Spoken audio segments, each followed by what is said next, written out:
కౌశిక్ గారిని అలాగే అవినాష్ గారిని వీళ్ళందరినీ కూడా జాయిన్ అవ్వాల్సి రిక్వెస్ట్ చేస్తున్నాము.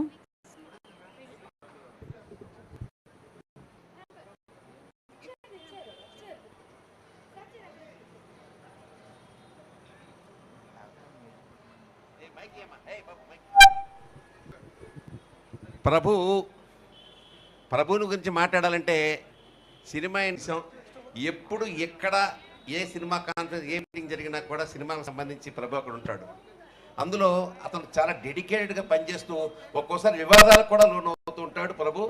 అయినా కూడా ఎదురు తిరిగి న్యాయం తరఫున ధర్మం తరఫున ఉన్నాడు ప్రభు. ఈరోజు కూడా ఇంతకాలం ఉన్నాడంటే అతని యొక్క మంచితనం. ధన్యవాదాలు చెప్తున్నాను. I wish all the best Prabhu. Hello, చాలామంది జర్నలిస్టులు మాట్లాడగలరు, కానీ మా ప్రభు గారు రాయగలరు. మంచి భాష ఉంది వారి చేతిలో. మేము కూడా యాక్టర్గా ఉండి జర్నలిస్ట్గా ఉండి మేము మాట్లాడగలం, కానీ మంచి కలం, మంచి రచయిత ప్రభు గారు. వీరి గురించి రాసాం, అది ఎక్కడ కాగితం మిస్ అయింది. ఎందుకంటే వారి గురించి చెప్పడానికే నేను ఇక్కడ విష్ణు బొప్పన్ గారిని అడిగితే అది ఎక్కడి నువ్వు చెప్పే బావా అన్నాడు. సో దాదాపు ఇప్పుడు అంతకుముందు మూర్తి గారు 41 ఇయర్స్ క్రితం, అంటే 41 ఇయర్స్ ఎక్స్పీరియన్స్ అన్నారు. ప్రభు గారు కూడా ఇంచుమించు దాదాపు మెగాస్టార్ చిరంజీవి గారి ఆశీస్సులతో ఎన్నో చాలా మంచి మంచి పత్రికల్లో మంచి వార్తలు రాసి సీనియర్ మోస్ట్ జర్నలిస్ట్.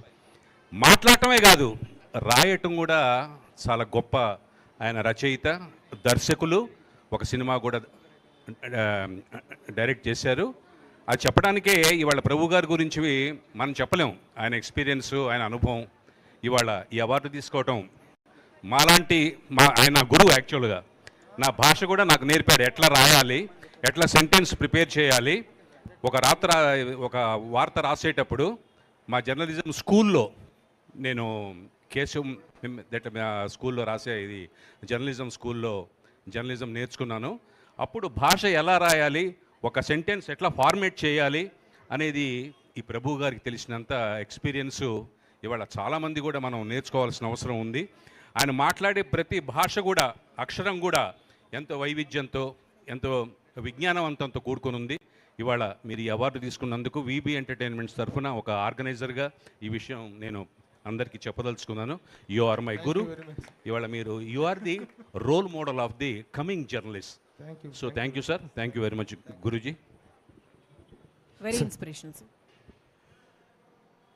సాధారణంగా 100 ఏళ్ల సినీ రంగ చరిత్రలో గొప్ప గొప్ప వ్యక్తుల గురించి, నటులు, నిర్మాతలు, ఇలా గొప్పగా మాట్లాడతాం.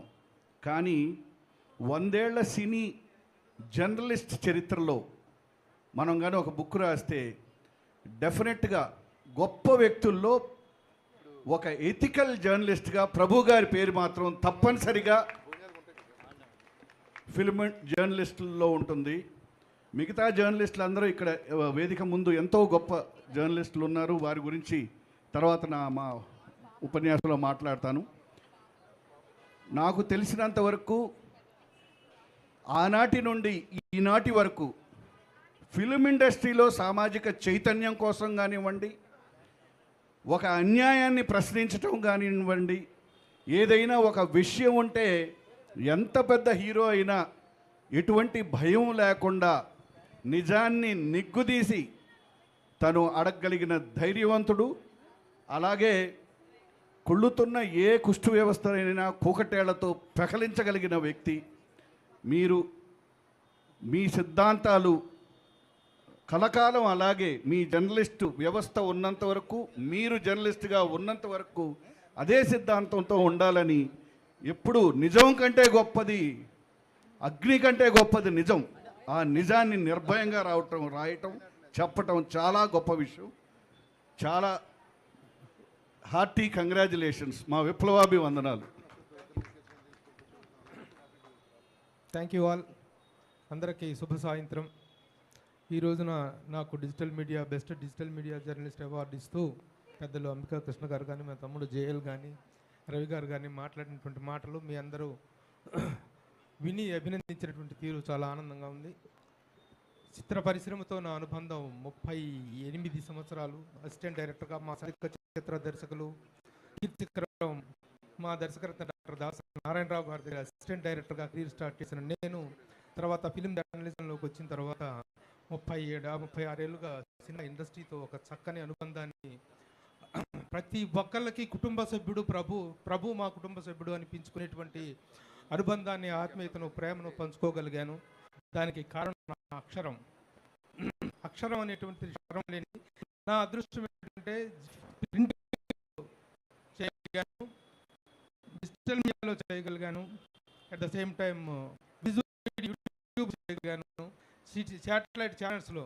అంటే ఉన్నటువంటి ఈ రోజున ఉన్నటువంటి మీడియా ఫార్మేట్స్ ఏవైతే ఉన్నాయో అన్ని ఫార్మేట్స్లో చేశాను. అన్ని ఫార్మేట్స్లో సీనియర్ చేశారు, కానీ 3 ఫార్మేట్స్లో కూడాను అటే టైం పనిచేసి 3 కంపెనీల నుంచి శాలరీ ఇస్తున్న అదృష్టం నాది.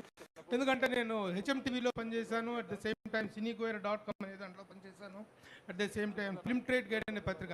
అంటే ఎవరు ఒప్పుకోదు, మేనేజ్మెంట్స్ ఒప్పుకోవు, కానీ మేనేజ్మెంట్స్ అంగీకరించి నాకు అవకాశం ఇచ్చారు. విధంగా ముఖ్యంగా ఇక్కడ చాలా నిజాయితీ గల జర్నలిస్ట్ ప్రభు చాలా నిష్కర్షగా మాట్లాడటంలో తేడా లేదు, కానీ అంత చీల్చి చెండాడే అంత అవసరం మా సినిమా జర్నలిజంలో లేదు. ఎందుకంటే మా సినిమా ఇండస్ట్రీ అనేటువంటిది it's a field of entertainment. ప్రేక్షకులు సినిమా ఇండస్ట్రీలో ఎవరైనా సరే భుజం తట్టితే, అభినందిస్తే, ఇతను బాగా నటించాడు, ఇతను బాగా డైరెక్ట్ చేశాడని చెప్పి అభినందిస్తే ఆనందించడం కోసం, ఆ చప్పట్ల కోసం పరితపించే వాళ్ళే తప్ప ఇక్కడ పెద్ద నేరాలు ఘోరాలు ఏమీ జరగవు. మేము పరిశోధనాత్మక జర్నలిజం చేసేంత ఇది కాదు. దేశ భవిష్యత్తు కానీ దేశంలో జరుగుతున్నటువంటి అన్యాయాలను, అక్రమాలను ప్రశ్నించేటువంటి journalism, daily journalism, serious journalism. అక్కడ కనుక నిజాయితీగా, అక్కడ కనుక నిష్కర్షగా లేకపోయినట్లయితే దేశ ఉనికికే ప్రమాదం. కానీ సినిమా ఇండస్ట్రీలో ఇక్కడ అంత అవసరం లేదు. It is only entertaining journalism. అలాంటి ఎంటర్టైనింగ్ జర్నలిజంలో సినిమా ఇండస్ట్రీ సంక్షేమానికి కానీ, సినిమా ఇండస్ట్రీ యొక్క గౌరవ ప్రతిష్టలకు కానీ ఎవడైనా తప్పు చేసి మాట్లాడినా, తక్కువ చేసి మాట్లాడినా చీల్చి చెండాడతానో అందుట్లో డౌట్ లేదు, ఎవరిని కేర్ చేయను. అది మాత్రం నిజం. My cinema industry is our great. మా ఇండస్ట్రీ మాకు గొప్ప. ఆ విధంగా సినిమా ఇండస్ట్రీ ఔన్నత్యం కోసం 40 సంవత్సరాలుగా నా కాలం పనిచేస్తుంది. అలాగే సినిమా ఇండస్ట్రీ తరలింపు విషయంలో కూడాను ఒక జర్నలిస్టుగా ఇదే రామానాయుడు కళామండపం వేదికలో జరిగిన కొన్ని వందలాది నిరసన సభల్ని రిపోర్ట్ చేసి ప్రశ్నించి నిలదీసినటువంటి గలము నాది. కాబట్టి అలాగే పరభాషా దర్శకుల దగ్గర నుంచి, పరభాషా నటుల నుంచి తెచ్చుకొని చేస్తుంటే ఎందుకు చేస్తున్నారు ఆ పని, మన దగ్గర కళాకారులు లేరా, మన దగ్గర ఆర్టిస్టులు లేరా అని మన తెలుగు ఆర్టిస్టుల తరఫున పోరాడిన కాలం ఉన్నది. కాబట్టి ఆ పరంపరలో ఆ విషయంలో ఎలాంటి రాజీ లేని పోరాటం ఎప్పటికీ నేను చేస్తూనే ఉంటాను. అలాగే ఈనాటి కార్యక్రమాన్ని చక్కగా నిర్వహించినటువంటి విష్ణు గారు, ఇతర కార్యవర్గ సభ్యులు, ముఖ్యంగా అభినందించాల్సింది, కృతజ్ఞతలు చెప్పాల్సింది ఆ ఫ్రంట్ లైన్లో కూర్చున్నటువంటి స్పాన్సర్స్. ఆ స్పాన్సర్స్ అనేటువంటి కనుక లేకపోతే ఇలాంటి కార్యక్రమాలు నిర్వహించడం చాలా చాలా కష్టం. దీనికి సహకరించిన ప్రతి స్పాన్సర్కి నా హృదయపూర్వక అభినందనలు, కృతజ్ఞతలు. Thank you sir. Thank you so much Prabhu గారు. సో మీ ప్రశ్నలు, మీ కలం ఎంత పవర్ఫుల్గా ఉంటుందో మీ స్పీచ్ కూడా అంతే పవర్ఫుల్గా ఉంది. Thank you so much. Thank you so much Prabhu గారు.